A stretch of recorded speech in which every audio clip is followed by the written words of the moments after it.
Hello po mga kabayan, kamusta po kayo? Si Kamanong po inyong lingkod ay nagbabalik pong muli at sana po ay magsama-sama po tayo magkomentuhan dito po sa Tambayan mga kabayan. At sana po ay nasa maayos po kayong kalagayan. Magumpisa na po tayo. Komentuhan po natin ito pong pahayag ni Attorney Levy Baligod. Ayon po sa kanya, ito po mga nagsampa ng mga kaso sa ating po mga soldiers at ex-marines at sa kanya rin po kay Attorney Baligod ay hindi po nila alam ang kanilang mga pinaggagawa. Dahil nga po mga kababayan, ang hangarin lang naman po nitong mga nagkakaso na sinasabing nakatanggap ng mga mali-maleta galing sa ating buwis ay para po mapagtakpan ang kanilang mga pagnanakaw di umano.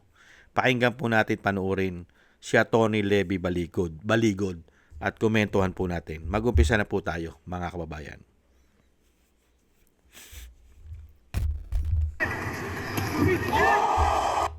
Kinakaso nila sa amin ay libel at saka cyber libel, no? And they are filing it all over the country. Katulad ni Ace Barber sa Surigao, recently si Adyong sa Marawi, si Secretary Laurel Tew, no, sa Makati. Kwan po ito, these are signs na hindi nila alam ang kanilang ginagawa. Bakit ko po nasabi yan? Yung mga nagfa-file po ng kaso sa labas ng Quezon City ay hindi po nila nababasa yung Article 360 ng Revised Penal Code at saka yung mga decisions ng Supreme Court katulad ng Agbayani versus Sayo, Chavez and People versus Court of Appeals na kung saan kung ikaw ay isang public official at ikaw ay nagreklamo ng libel or cyber libel, dapat i-file mo yan sa office ng City Prosecutor kung saan located ang iyong opisina, no? Ang opisina ni Adjong sa Quezon City, sa Batasan, dapat dito sa Quezon City, no? Barbers sa Surigao, dapat po yan sa Quezon City. So binibigyan ko na po ng tip ang kanilang mga abogado na gumawa ng reklamo na nag-file sa lugar outside of Quezon City. Pati si Benny Abante, nag-file siya sa City Prosecutor of Manila. Wala pong jurisdiction ang mga piskalya na nasa labas ng Quezon City. Kinakaso nila sa amin ay libel at saka cyber libel, no? And they are filing it all over the country. Katulad ni Ace Barber sa Surigao, recently si Adyong Yan po, sa mga Marawi, si Secretary Yan po, nilinaw po ni Atty. Baligod, ito pong mga pinagagawa na para lang po gipitin ito pong ating mga soldiers at ex-marine para po ito mabusalan at hindi na po magsalita at tinatakot po nila sa kaso na libel at cyber libel. At nakita nyo po, mahusay na abogado, tinuturuan pa ni Atty. Baligod ang tamang proseso ng pagkakaso. Dahil po ito'y mga lingkod bayan, taong gobyerno. Hindi po ba? Ano po ang sinasabi? Dahil ito po yung mga taong gobyerno, kailangan daw po, ayon sa ating saligang batas, katulad nito, mga taong gobyerno, mga congressman, mga naging congressman, saan po? Dapat po hindi lalabas saan? Sa Quezon City, sa NCR. Dapat diyan po kayo malapit mag-file na kaso kung saan kayo nag-uopisina. Quezon City. Hindi po ba? Halos lahat po ng opisina ng gobyerno nasa Quezon City. Hindi po lahat, pati Congress. Nasaan po ba Congress? Kaya nga po sinasabi, si Barbers nagkaso sa kanyang probinsya. Ganon din si Adjong sa kanyang probinsya. Si Abante, ang hindi naman nanalo, mukhang ipinanalo lang ng Comelec di umano, sa Maynila nagkaso. Di po ba? At yung secretary po na si Laurel ng dito po sa DNR po yata ito. Yung kaso po. DA, yung department yung agraria natin, yung DA, yung department yung food po natin, hindi po ba? Si Laurel ay nagkaso rin po siya. Dapat po ang kaso po kaso po talaga ay saan po? Sa Quezon City. Hindi po ba? Kaya nga po dapat pag-isahin na lang nila. Kaya tinuturuan. Kaya nga po itong Department of Agriculture lahat-lahat po nagsampa yan. Hindi lang naman po napakarami po nagsampa. Pati po yung Comelec chairman nagsampa rin po ng libel yan. Pati po yung dating secretary po ng si Anyo. Nagsampa rin ng kaso si Anyo. Napakarami po nagsampa, hindi po ba? At napakarami pang nagsasampa ng kaso dito po sa mga Marines, sa mga ex-Marines. Kaya nga po tinuturuan na lang po sila ni Atty. Baligod. Kung kayo'y magkakaso para hindi mabasura at wala sa jurisdiction ng inyong mga opisina dahil kayo'y mga lingkod bayan, mga politiko, taong gobyerno kayo, diyan kayong mag-file kung saan ang nasasakop at nasasaklaw na inyong mga departamento o inyong mga opisina. Hindi po ba?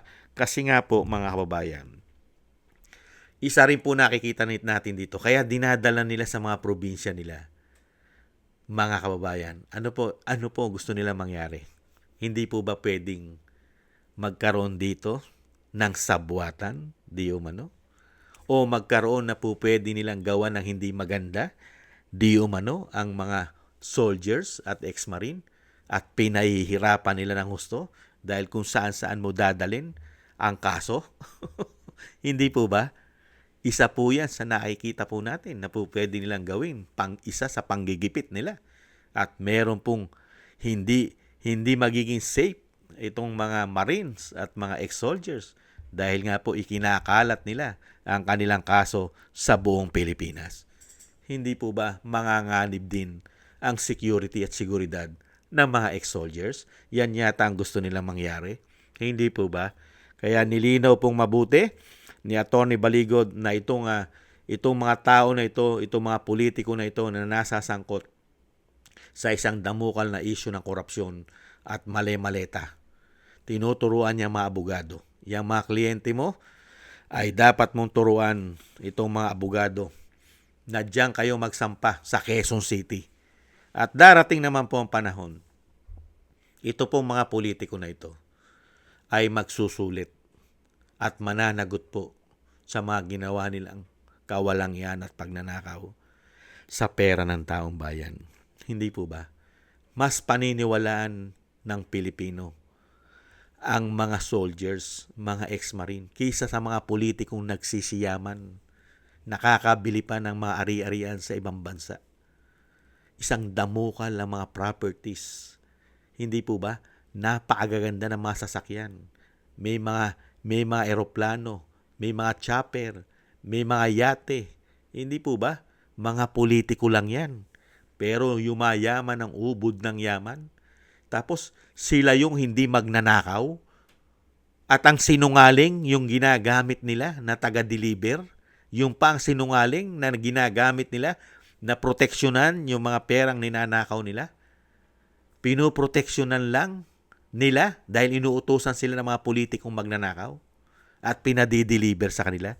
Sila pa ngayon ang masama at nagsisinungaling samantalang yung pera ng taong bayan sa kanila napupunta. Ganyan po kawawalangya ang mga tao na yan. At darating din naman po ang panahon ng pagsusulit nila. Hindi po ba? Yan po mga kababayan, ang nilinaw po ni Atty. Levy Baligod. Hindi nila alam ang kanilang ginagawa. Pero tinitiyak po natin, alam po nila ang kanilang ginawang pagnanakaw. Hindi po ba?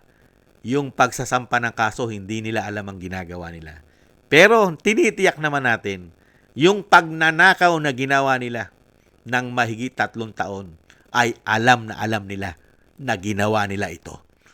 Pinagtatakpan lang at pinasisinungalingan dahil marami na silang pera. Di po ba?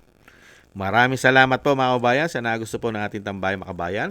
At syempre po, isama po natin sa ating mga dasal at panalangin na maingatan po. Ito pong ating mga ex-marine at ex-soldiers at kasama na rin po si Atty. Baligod. At sana po'y maingatan po sila sa mga pang-araw-araw po. Lalong-lalo po, sila po ay ginigipit at pilit pinababagsak. Maingatan po sila. At thank you rin po sa mga nagusto po ng ating tambayang makabayan sa YouTube at TikTok.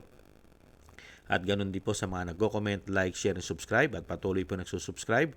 Thank you po sa inyo. Mabuhay po kayo. Shoutout po sa inyo lahat. At maraming salamat din po sa nagbibigay po ng tulong at biyaya. Shoutout po kay Eric Hersho from Canada.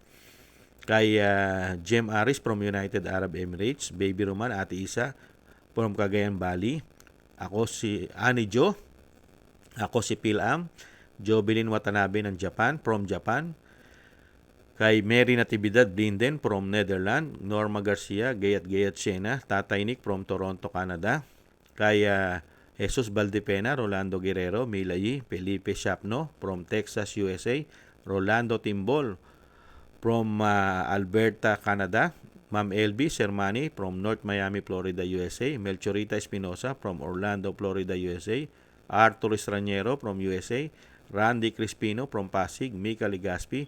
Tessie Mantilla from Kuwait. Frank Zamora from California, USA. Romulo Di Vinagracia from Bacolod City. Thank you po sa inyo mga kabayan at shoutout po sa inyo lahat. At ingat-ingat po kayo sa inyo pong mga paggawa. At God bless po sa inyo lahat. Taste lang po tayo mga kabayan. Taste lang po tayo. Bye-bye.